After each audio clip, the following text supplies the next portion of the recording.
ಒಂದು ಕಡೆ ಗಮನಿಸ್ತಾ ಇರಬಹುದು ಸಿದ್ದರಾಮಯ್ಯನವರು ಮಲ್ಲಿಕಾರ್ಜುನ ಖರ್ಗೆ ಅವರನ್ನ ಭೇಟಿಯಾದಂತಹ ಫೋಟೋ.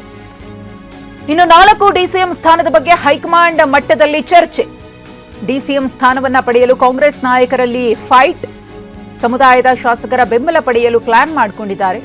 ನಿನ್ನೆ ಲಿಂಗಾಯತ ಶಾಸಕರ ಜೊತೆಗೆ ಈಶ್ವರ್ ಖಂಡ್ರೆ ಅವರು ಭೋಜನಕೂಟವನ್ನ ಮಾಡಿದರು. ಡಿಸಿಎಂ ಸ್ಥಾನವನ್ನ ಪಡೆಯಲು ಬೆಂಬಲ ಕೊಡುವಂತೆ ಖಂಡ್ರೆ ಅವರು ಮನವಿಯನ್ನ ಮಾಡಿಕೊಂಡಿದ್ರು. ಲಿಂಗಾಯತ ಸಮುದಾಯದ ಶಾಸಕರಲ್ಲಿ ಈಶ್ವರ್ ಖಂಡ್ರೆ ಅವರು ಮನವಿಯನ್ನ ಮಾಡಿಕೊಂಡಿದ್ರು. ಹೈಕಮಾಂಡ್ ನಾಯಕರ ಮೇಲೆ ಒತ್ತಡವನ್ನ ಹೇರುವಂತೆ ಮನವಿ ಮಾಡಿಕೊಂಡಿದ್ದಾರೆ. ಒಟ್ಟು 4 ಡಿಸಿಎಂ ಸ್ಥಾನದ ಬಗ್ಗೆ ಹೈಕಮಾಂಡ್ ಮಟ್ಟದಲ್ಲಿ ಚರ್ಚೆಯಾಗಿದೆ. ಎಲ್ಲಾ ಸಮುದಾಯಗಳನ್ನ ಗಣನೆಗೆ ತೆಗೆದುಕೊಂಡು ಒಂದೊಂದು ಸಮುದಾಯಕ್ಕೆ ಡಿಸಿಎಂ ಸ್ಥಾನವನ್ನ ಕೊಟ್ರೆ ಆಗುವಂತಹ ಡ್ಯಾಮೇಜ್ ಅನ್ನ ಅಥವಾ ಭಿನ್ನಾಭಿಪ್ರಾಯವನ್ನ ಶಮನ ಮಾಡಬಹುದು ಅನ್ನೋದು ಹೈಕಮಾಂಡ್ ಮಟ್ಟದಲ್ಲಿ ನಡೀತಾ ಇರುವಂತಹ ಲೆಕ್ಕಾಚಾರ.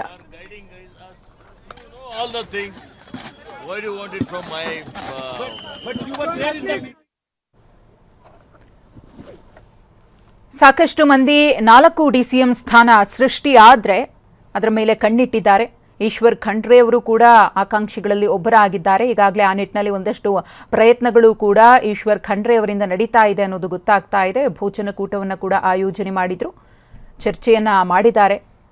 ತಮಗೆ ಡಿಸಿಎಂ ಸ್ಥಾನ ಕೊಡಬೇಕು ಅಂತ ಹೇಳಿ ಒತ್ತಡವನ್ನು ಹಾಕಬೇಕು ಹೈಕಮಾಂಡ್ ಮೇಲೆ ಅನ್ನೋ ನಿಟ್ಟಿನಲ್ಲಿ ಚರ್ಚೆಗಳು ಆಗಿದೆ ಅನ್ನೋದು ಗೊತ್ತಾಗ್ತಾ ಇದೆ. ಸಮುದಾಯದ ಶಾಸಕರ ಬೆಂಬಲವನ್ನ ಪಡೆಯೋದಕ್ಕೆ ಭೋಜನಕೂಟವನ್ನ ಆಯೋಜನೆ ಮಾಡಿದ್ರ ಈಶ್ವರ್ ಖಂಡ್ರೆ ಅವರು ಅನ್ನೋ ಕುತೂಹಲ. ನಿನ್ನೆ ಲಿಂಗಾಯತ ಶಾಸಕರ ಜೊತೆಗೆ ಈ ಒಂದು ಭೋಜನಕೂಟ ನೆರವೇರಿತ್ತು. ಆದರೆ ಇದು ಎಷ್ಟರ ಮಟ್ಟಿಗೆ ವರ್ಕ್ ಆಗುತ್ತೆ ಅನ್ನೋದನ್ನ ಮುಂದಿನ ದಿನಗಳಲ್ಲಿ ಕಾದು ನೋಡಬೇಕಿದೆ.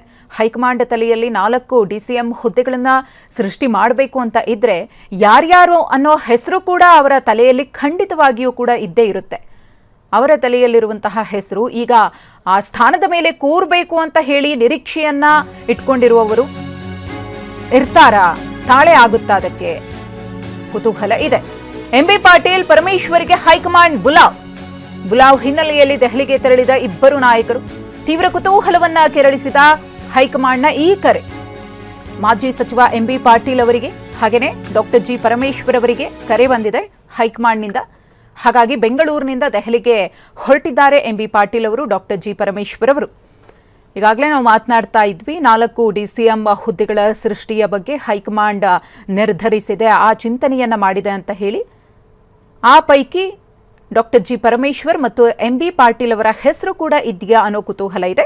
ಇದರ ಹೊರತಾಗಿ ಬೇರೆ ಏನ್ ಕಾರಣಕ್ಕೋಸ್ಕರ ಈ ಇಬ್ಬರೂ ನಾಯಕರನ್ನ ಹೈಕಮಾಂಡ್ ಕರೆಸ್ಕೊಳ್ತಿದೆ ಅನ್ನೋ ಕುತೂಹಲವೂ ಕೂಡ ದಟ್ಟವಾಗಿದೆ. ಸದ್ಯಕ್ಕಂತೂ ಕಾಂಗ್ರೆಸ್ ಪಾಳೆಯದಲ್ಲಿ ಕ್ಷಣ ಕ್ಷಣಕ್ಕೂ ಕೂಡ ಕ್ಷಿಪ್ರ ಬೆಳವಣಿಗೆಗಳು ಆಗ್ತಾನೆ ಇದೆ.